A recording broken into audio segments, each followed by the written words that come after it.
ಪ್ರೀತಿಸಿದ ಜೋಡಿಗೆ ಸಹಕರಿಸಿರುವಂತಹ ಹಿನ್ನೆಲೆಯಲ್ಲಿ ಸ್ನೇಹಿತನ ಈಗ ದಾರುಣ ಅಂತ್ಯ ಆಗಿದೆ. ಪೊಲೀಸರ ವಿಚಾರಣೆಗೆ ಹೆದರಿ ಆತ್ಮಹತ್ಯೆಗೆ ಶರಣಾಗಿದ್ದಾನೆ ಈತ. ಪ್ರೀತಿಸಿದ ಜೋಡಿಗೆ ಸಹಕರಿಸಿರುವಂತಹ ಸ್ನೇಹಿತನ ದಾರುಣ ಅಂತ್ಯ ಇದು. ಪೊಲೀಸರ ವಿಚಾರಣೆಗೆ ಹೆದರಿ ಈತ ಆತ್ಮಹತ್ಯೆಗೆ ಶರಣಾಗಿದ್ದಾನೆ. ಚಿಕ್ಕಮಗಳೂರಿನ ಕಡೂರಿನ ಕುಡ್ಲೂರು ಗ್ರಾಮದಲ್ಲಿ ಆಗಿರುವಂತಹ ಘಟನೆ ಇದು. ಕುಡ್ಲೂರು ಗ್ರಾಮದ ಚಂದನ್ ಅಂತೇಳಿ 20 ವರ್ಷ ಈತನಿಗೆ, ಮೃತ ದುರ್ದೈವಿ.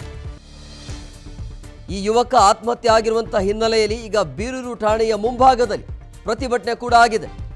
ಕುಡ್ಲೂರು ಗ್ರಾಮದ ಹುಡುಗಿ ಆ ಪ್ರಿಯಕರನ ಜೊತೆ ಓಡಿ ಹೋಗಿದ್ಲು.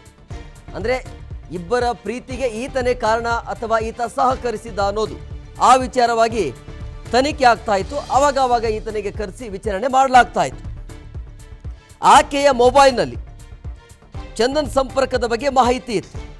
ಸೊ ಮಾತುಕತೆ ನಡೆಸಿದ್ದರಿಂದ ರೆಗ್ಯುಲರ್ ವಿಚಾರಣೆಗೆ ಪೊಲೀಸರು ಕರೀತಾ ಇದ್ರು.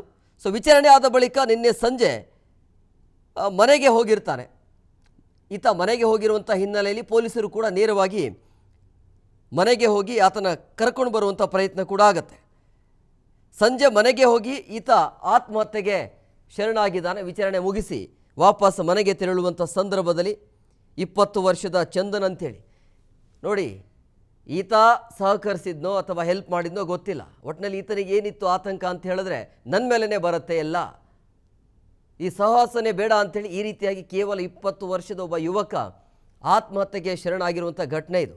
ಸೊ ಈತ ಏನು ಮಾಡ್ತಾನೆ, ಈ ಜೋಡಿಗೆ ಅಂದರೆ ಪ್ರೀತಿಸಿರುವಂಥ ಜೋಡಿಗೆ ಈತ ಸಹಕರಿಸಿದ ಅನ್ನುವಂಥ ಕಾರಣಕ್ಕಾಗಿ ಪೊಲೀಸರು ಈತನಿಗೆ ಕರೆಸಿ ವಿಚಾರಣೆ ಮಾಡುವಂಥ ಸಂದರ್ಭದಲ್ಲಿ ಇದೆಲ್ಲ ಟೆನ್ಷನ್ನೇ ಬೇಡ ಅಂಥೇಳಿ ಈ ರೀತಿಯಾಗಿ ಆತ ನಿರ್ಧಾರಕ್ಕೆ ಬಂದಿದ್ದಾನೆ.